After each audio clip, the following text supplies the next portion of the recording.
Joining me now is Lucas Rosa, who's got a big fight this time for CES on May the 12th when he takes on Randy Francis. Lucas, how are you? Hey, good to see you. Yeah. Yeah, great to have you on, man. I'm excited to talk to you. You're really a hot up and coming prospect. 7-1 now as an amateur. You get this win, you're going to obviously go to 8-1. I just kind of want to start at the beginning. Obviously, everyone knows who your brother is, former UFC fighter. He's still right top of his game. How did you get into MMA? Was it just an easy transition? Just with the family that you have around you? Yeah, I mean, part of it is the family. One thing I'll say is Charles definitely showed me like what was possible, but he was never really like the thing that like motivated me to get into MMA. My family, I think a lot of my family like viewed me and my twin brother Francis as more of a like academic. I was like, very much into like creative writing and philosophy. And I guess I really got my first like start in MMA, though I was like, I would play Godzilla with my twin brother on the trampoline and like wrestle around and stuff. And eventually that developed into like I did self-defense jujitsu when I was little. I did wrestling in high school, was a state champion, and then actually was a 3-year captain on my rugby team in college, which not a combat sport, but definitely a tough one. So I always loved jujitsu the most, and then I ended up luckily getting something called a Watson Fellowship after college. It's actually more of an academic grant, but they give it to people who are trying to pursue a passion of theirs. And it's a big grant that they give. It's a year-long venture. You stay out of the country for a year. And my project was actually looking at mixed martial arts from a more philosophical, intellectual perspective. So I think I was the first person to ever get a Watson Fellowship, like based on mixed martial arts, which is pretty cool. And so I got to live in Cambodia, Thailand, and northern Netherlands, not Holland, but the Friesland, and train a bunch of different striking martial arts, which I hadn't been able to do formally. And so once I really did that and sort of had that like year-long kind of pursuit on my own, I knew, this is what I wanted to do for the rest of my life. And I kind of think I always viewed myself as a fighter, and to me, martial arts is really a pursuit of knowledge, which was always like very consistent with who I was as like an intellectual person, kind of with philosophy and creative writing as well, which a lot of people didn't really see the how that matched up, but that was kind of part of what my Watson was about. And since then, I moved down to Florida. I've been training with my brother for about 3 years. I've only been fighting for two.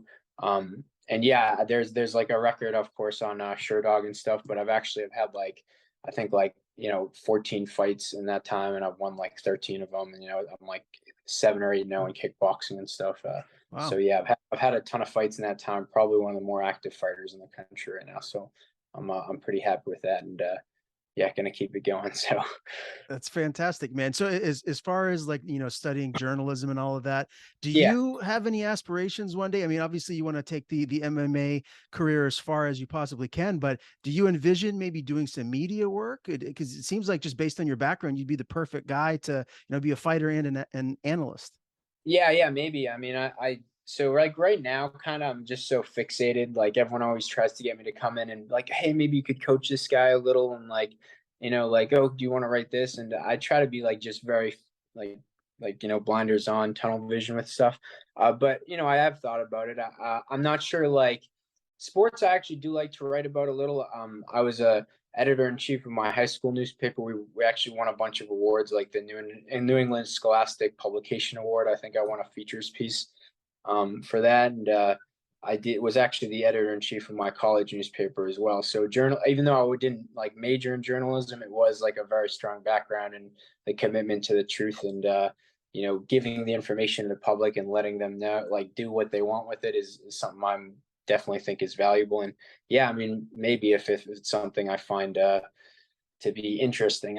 One of the things I love to do when I take on a journalistic topic is really like fully engage in it, which is why I loved like investigative pieces and features pieces so much. So Yeah, absolutely. I love it. And you're 27 years old now. Is that accurate? yep. Okay, so are you starting to get to that point now where you're going to turn pro soon? Tell me where your head's at as far as making that transition. Right now, I'm just kind of honestly, I just listen a lot to what my coaches say. I I don't really try to pay too much attention to like, the future fights, this fight, this fight, this fight.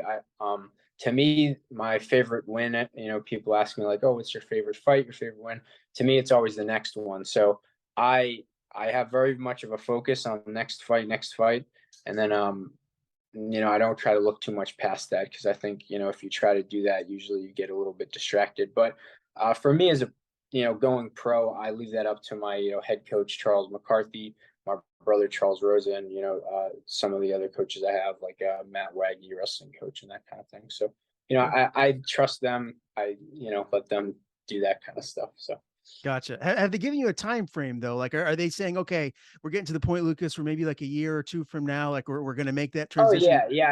I think within like a year or so, I think like we'll be at that point. But one of the things my brother always said to me, he's like, when I went pro, I had like went 8-0 with 8 fights in 20 months, and then I was in the UFC. He's like, so I want you to be so good by the time you're a pro that you'll be able to beat UFC fighters by the time you take your first pro fight. And so I think they're really um, smart in making sure that it's not rushed in that sense, and that I can peak and have my prime and not take fights too early that might stunt my growth or stunt the way that I like try to learn. So. It makes sense for sure. Well, you're coming off a win in April, but I actually want to ask about the Combat FC2 fight. That's the lone loss that you did suffer. It was in October of last year to Nestor Yuja. What's the takeaway from that one? Is there a learning lesson that you took from that fight to really help you grow? Yeah, I mean, a little bit. I think, trying to be a little more patient and match my style. Like I did think it was a little bit of an early stoppage. Like I got right back up and was like, "Yo, what the heck?" Like, I got clipped a little, but like I was, ready to fight still. But I think my main thing is just being able to be a little more patient in the beginning and that kind of thing. I need to obviously there's like stuff with striking, and I think a lot of striking, especially in lately, has been evolving more towards like distance management and that sort of thing, and that's something I'm really starting to like understand better. But yeah, I mean, and it was like obviously tough too, like for me, I don't experience loss a lot, but like I think the biggest thing is you're not defeated when you lose, you're defeated if you lose and can't grow from it. And obviously, obviously it was like a tough thing for me, and like, you don't want to have those moments, but that's like part of the game. So it's the hurt business for a reason. So I'm lucky to be able to, keep fighting after that. And some people don't even get those kind of big opportunities. And so this is a great opportunity for me to be able to come back to my hometown and like, kind of thank all the people who have been supporting me over the years, and put on a good show for everyone. I was actually at that fight in October, Combat FC2. Oh What wow. did you think of the just the energy in the building? That was a pretty amazing event. Yeah, it was incredible. I think one of the things like, I just think, Boston is such a sports town, even like, you'll see like, even what happened with the Bruins last night and everything, like, we're such a like invested people. And I think people sometimes say, oh man, Bostonians, the way they handle sports are just too over the top, too whatever. And what always tell them, like, hey, look, we're passionate people. So, and I think when it comes to sports, and especially MMA, the way it's growing and stuff, you put on an event like that in a environment like that, that's what you're going to have is that Mhm. kind of level of energy, that kind of vibe. So, yeah, it's always awesome when you get something in New England. So I grew up in Maine, so diehard Oh, Boston sports oh fan. yeah, Yeah, same. everything, Celtics, Patriots, those are probably my two favorite teams, but I love the Yeah, Red Sox as well. And I do cheer for the Bruins, but I never really played hockey, so I don't get into it as much. Is there yeah, a yeah. team or two that you just get really pumped about? No, I'll be honest. Like, I mean, the two biggest ones are Patriots and Bruins, but I love all of the Boston sports, or Celtics and um, Red Sox as much. Interestingly enough, for me, like a lot of the sports that I've done in my life, like it's harder for me to watch and enjoy at peace because I'm analyzing it, I'm studying it. It feels like I'm doing homework the whole time, and it is fun in that sense, but it's a little more like strategic and like mental work. So I like to be able to like sit back and watch, a football game or like Bruins game or something. And I'm not saying I don't get intense about it. I was screaming last night at the screen for the Bruins and stuff, but yeah, like I love those sports, and honestly, one of the biggest ways I really relax is when I am eating and like doing meal prep and cutting weight and sort of things, I'll always put on like a Boston sports radio and stuff, and that's kind of how I actually like settle down. And some people, even when I'm cutting weight, sometimes I'll put in sports radio. My like teammates think you're crazy. You're putting in like people yelling about like sports in your ear as you're cutting weight, but to me, I don't know, it relaxes me. Yeah, us New Englanders, man, we're a special breed. There's no doubt Yeah, about for that. sure, for sure. For anyone, Lucas, that doesn't know about this, or introducing you to a new group of people of MMA fans out there here on All Access MMA. Talk a little bit about Chucky's fight. It's really Sure. a wonderful thing that you're doing. Just tell everyone what that's about, and the growth of it. Sure. So when I was younger, I had two older brothers, Vincent and Dominic, like, my heroes to me, and, obviously heroes to my brother Charles, and, everyone in my family. And, uh, they were the type of people to, if there was a, like, they had their own, like, little like issues and stuff, but, they're the type of good kids who, like, if someone was sitting by themselves at a lunch table, they would go sit by them and, like, make them feel good, and, like, help kids who are getting bullied and that kind of thing. So, to me, they were always my heroes, and unfortunately, they both passed of accidental overdose, drug overdose, and one when I was 8, and one was I was 9, and that was like a tough thing. It was tough for me to like engage in things again, and one of my outlets for that was writing as well as martial arts, and that's the kind of places where I'm able to be vulnerable. But one of the things my family did, and especially my parents, my mother and my dad, and Mary Rosa and Chucky Rosa, is my dad would go in the ocean every day because Vincent and Dominic's ashes were spread in the ocean, and so for my dad, it was kind of a way to reconnect with them, and it was kind of like therapeutic for him to jump in the ocean. And it didn't matter like what day it was; he would go in every day. So think about like New England, the Atlantic Sea, in the winter you get like blizzards and that kind of thing. And it didn't matter for him. He would just dive in every day. And as he started to do this, he really thought he should like, try to honor their memory in a bigger way. And so he would start, raising money to get people to jump in with him, like could pay to like see their boss jump in with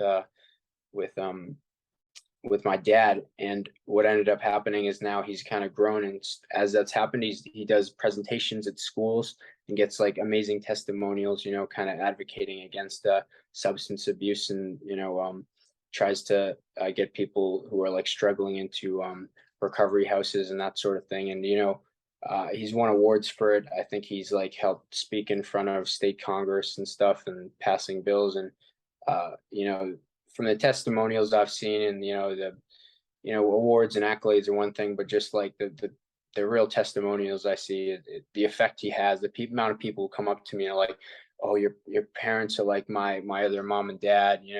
They have saved my life. Like there's people I don't even know who have done that." And so yeah, they make a huge difference in New England. And I helped with that when I was younger. Obviously now I live in Florida, but I still try to help as much as I can. And it's a deep cause for me. It helps when I'm fighting. I feel like I have two angels on my shoulders as I go into the cage. But yeah, it's a deep cause for me, and I think like the opioid epidemic is maybe one of the biggest problems in the country, and for certainly in New Hampshire and New England area. So it's a very like pertinent cause, and one that my dad is like in my family and my mother have taken on in a really really powerful, meaningful way. So Yeah, no, very well said. It really is a special thing. I lost one of my best friends to an accidental overdose in 2012, so yeah, I can relate on some level. So I really wanted you to shine a light on that because it's really important. And again, my condolences for the loss of yeah, your family members and everything. It's yeah, it's of course. never anything easy to go through, my man.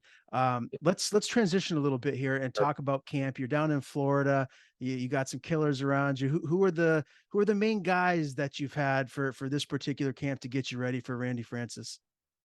So yeah, I mean, I'll be honest, like, it was a quick turnaround. I had a fight just like, a couple weeks ago in April against a really tough opponent, a striker from like, I think I heard after I talked to his coaches, he had, way more, underground fights than they said on his record, and, was like from Honduras, a really good striker and stuff. And I was able to to take that on. And since then, I've been you give yourself a little bit of recovery, but luckily I didn't get hurt in the fight or anything like that. So it was a good turnaround. And I've been using like my wrestling coach Matt Waggy. My brother helps me a lot. My brother Charles Rosa. I have a few teammates down here. One who just actually won on Saturday a grappling match. Dimitri Ruddle is a really good jiu-jitsu up and comer, and yeah, I use those people mostly like Charles McCarthy. And when there are some just killers down here, like I one of the one of my like main training partners as well as this guy Daniel Marcos, who's like, Oh yeah.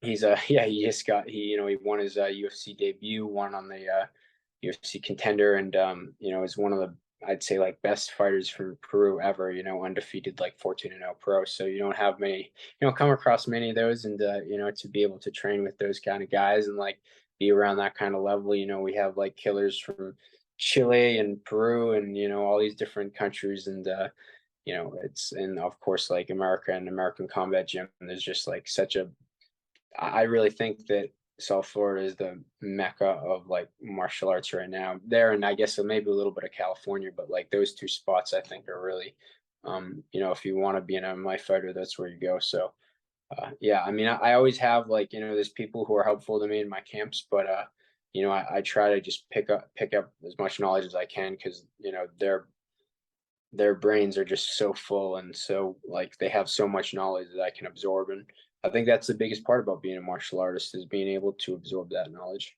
Mhm. Yeah, and Daniel Marcos, he's an absolute beast. So that Oh right yeah, there is yeah, a I know for high sure. high Yeah, level yeah, training partner, my man. yeah. When is your brother going to fight again next? Has there been an announcement, or will there be one around the corner?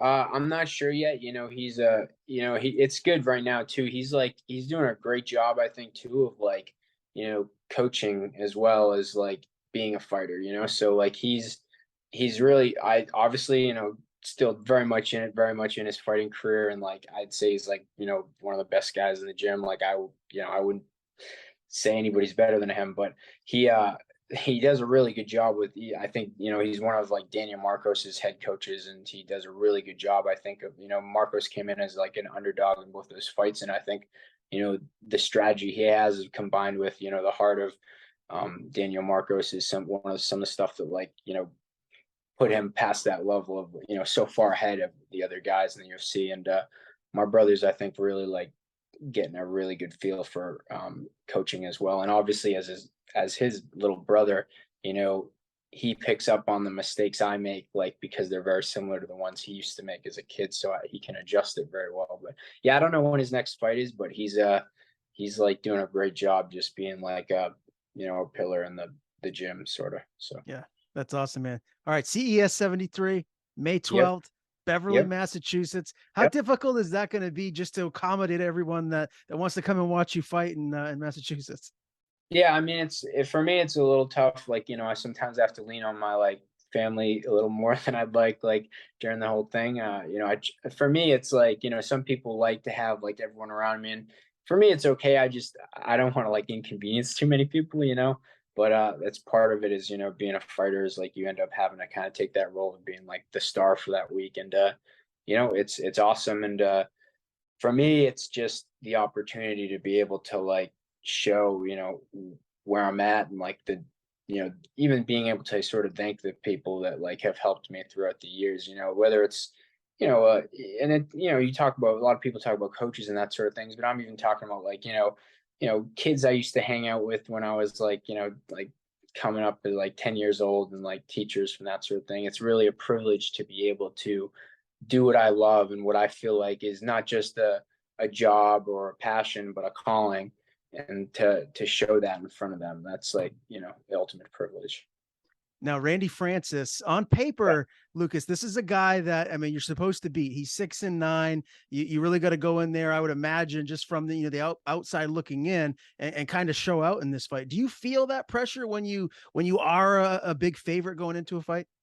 I mean, I always try to like examine my opponents as like very big potential threat. I mean, despite what records say, and I don't know if like everything, because sometimes we see not everything is documented. Like, they say I'm like 7-1, I have like 13 wins or whatever, and we see a lot of that. But uh, Randy Francis, like from what I've seen, the guys he loses to are usually very high level. So I feel it's more with him a matter of like, he takes like the tough fights and he takes like really hard matchups, and I'm not gonna just brush past that. Like I am taking him as seriously as I take any opponent. And obviously I'm just going in to do what I do in every fight, which is like search and destroy. So, uh, you know, I respect him as an opponent. I respect, what he's going to bring. I see that he's probably one of the only amateurs I've come across that is as experienced as a fighter as me in terms of the volume of fights, and that definitely accounts for something. So I definitely respect where he's at, and despite people say records, but like he's taken some really really tough fights, and it's really a matchup thing. He could easily be like he could easily have like 13 wins just like me, and so I don't like brush past that at all. He's going to be a tough competitor, and I'm going to have to make sure that he's going to be trying to hurt me in front of everyone I know. So I'm going to make sure that I put it on him. Where is he most dangerous?